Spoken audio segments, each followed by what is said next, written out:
Ellen Stewart is dead. Well, she's died before. I and Michael Butler, the producer of Hair, were by her bedside once when the doctor pronounced her dead. A few minutes later, he was shocked into leaping halfway to the ceiling when she grunted and groaned and moved her hand. Ellen was herself so remarkable that to those of us who knew her, she almost overpowers her own incredible achievements. Ellen first came into my consciousness when people ran into the Chino saying, oh, you've got to see this new place across town. It's run by this fantastic black woman. She's a black Marlene Dietrich. She gets up and announces the shows in high heels, stretch pants, a car coat, an afro hairdo, and hoop earrings. And indeed she did. Ellen started all performances ringing her bell and saying, "Good evening, ladies and gentlemen. Welcome to La Mama ETC Experimental Theater Club, dedicated to the playwright and all aspects of the theater." And people went just to see her do that, no matter how good or bad the show was. Ellen meant what she said about all aspects of the theater. She was dedicated to a theater that would go beyond all language, a theater of movement, imagery, color, symbolism, with the help of directors whom she raised from nothing, Tama Horgan and Andre Serban, and many others. She created a style of theater which went on through Tama Horgan and Paul Foster and Hair and Jesus Christ Superstar to reform people's very idea of what theater could be. Almost everything that's making billions of dollars on Broadway now uses techniques of fluidity, light, color, sound, movement, imagery, which began in basements and lofts run by Ellen Stewart and called La Mama.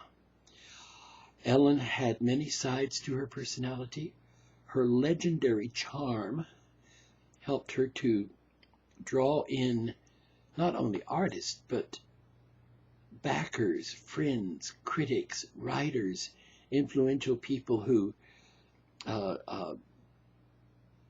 became a huge core that you could call the La Mama world.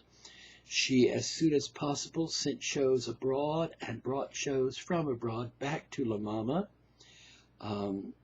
There's no telling how many nationalities have produced shows there, or how many La Mamas there are around the world. La Mama Bogota, La Mama Sydney.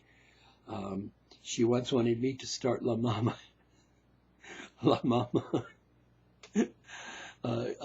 Haiti, but she could only offer me one-way fare there, and I was too cowardly to be stuck in Haiti. I don't know if she ever actually got a La Mama Haiti going, but she tried. Ellen had, as I said, many facets to her personality. She could be the most charming and considerate creature in the world. A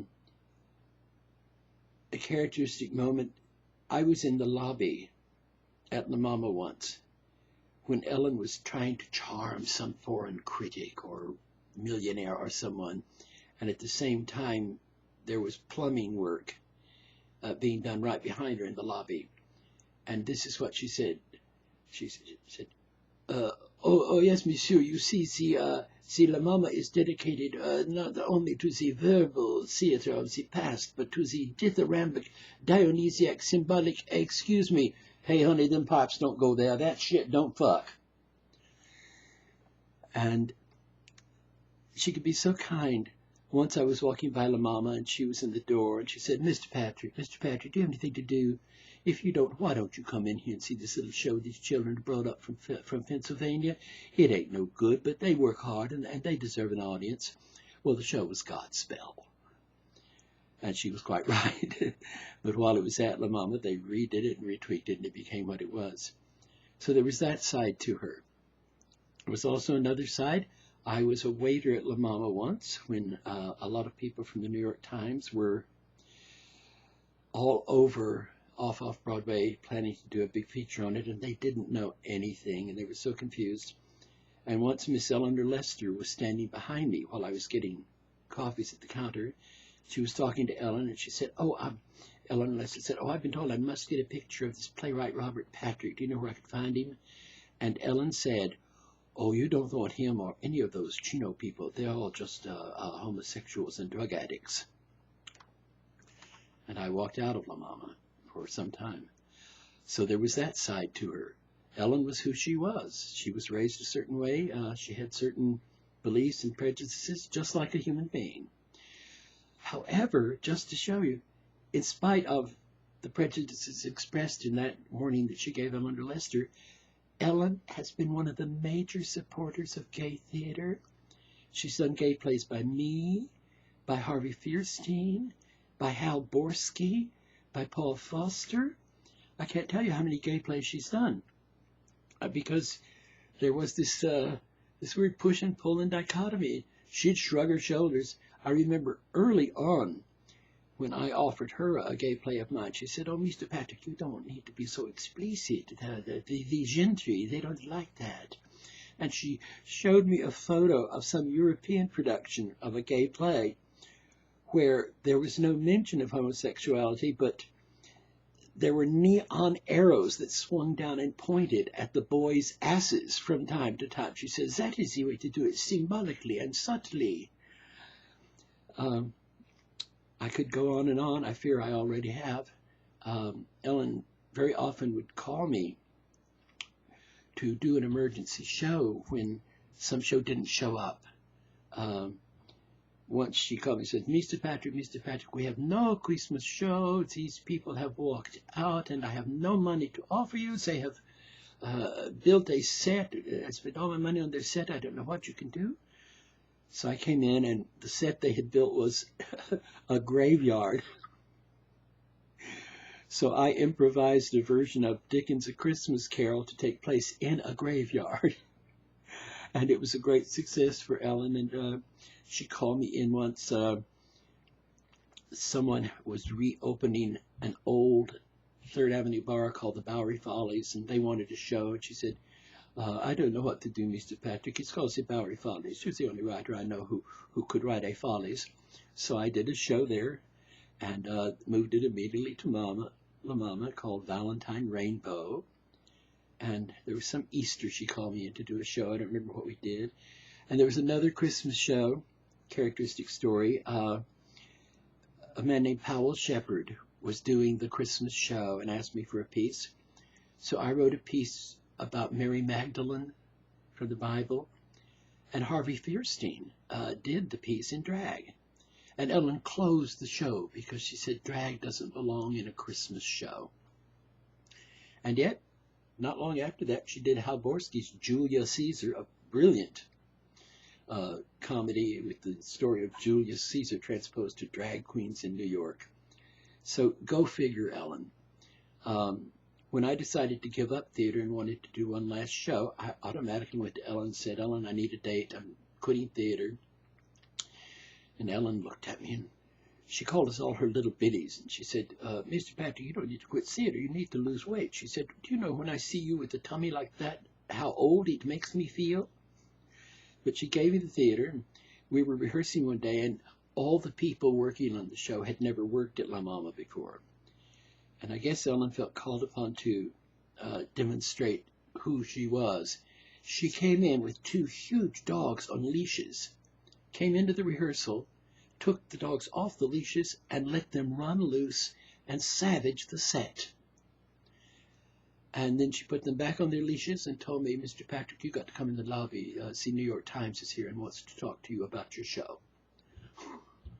In 2 minutes, she would make those switches of personality. The last time I saw Ellen, I was in New York a couple of years ago for some speech or interview or something. And I and 2 young friends who didn't know Ellen, we were passing by La Mama, and I said, "Let's go up and see Ellen. While I'm here, I'd like to see Ellen." And so we went up and sat and talked with her for an hour by her bedside. She wasn't getting out of bed much at that point, and we just talked. I had a video camera with me. I can't believe I didn't think to turn it on. She talked about Joe Chino. She was Joe Chino's dearest friend. She said it and he said it. Towards the end of his life especially, he would disappear, and we'd learn he had gone and spent the night with Ellen, telling her all his troubles. Ellen wanted to take over the Chino after Joe's death, but for various reasons that just didn't happen. But the last time I talked with her there in her bedroom in La Mama, she regretted that she hadn't. And I tried to placate her and said, Ellen, you took over the Chino. La Mama is the Chino. You carried it on, and she seemed to feel better. I don't know what else to say. I think it's important to get these random memories out. She was an extraordinary woman. She was a great champion of Harry Katukas, whose plays violated every tenet she was brought up with, but she was a great champion of him. And yet, one night when he was angry at her criticism of his plays, he threw her down the stairs at the third La Mama. And as far as I know, she never reported him to the police or chastised him. She went right on doing his plays. She, I guess, being a person of very extreme temperament herself, she understood extreme temperaments. I don't remember ever having a quarrel with Ellen exactly. There were times when things were cool between us, but then I'd turn around and say, Ellen, I need $400 for show photos, and she'd reach in her pocket and pull out a roll and give it to me. Or she'd stop me on the street and say, oh, Mr. Patrick, we need a show. Can you come in and do it? And I'd say, sure. I think Ellen liked people who needed her. That's very true of her. And for one reason or another, I didn't need her in the way that she needed to be needed. There were people who worked at the box office at La Mama for years, although they were inefficient and surly and unpleasant, because Ellen knew they couldn't get any work anywhere else, and whatever tiny pittance she was paying them was their sustenance. And eventually she had lofts on 4th Street where she let people live. They were originally, I think, for visiting artists from all the other countries where there were La Mamas, but after a while she had all kinds of people there. Ellen believed you should have a push cart. When she was young, some man told her, you need a push cart, not to feed yourself, but to feed others.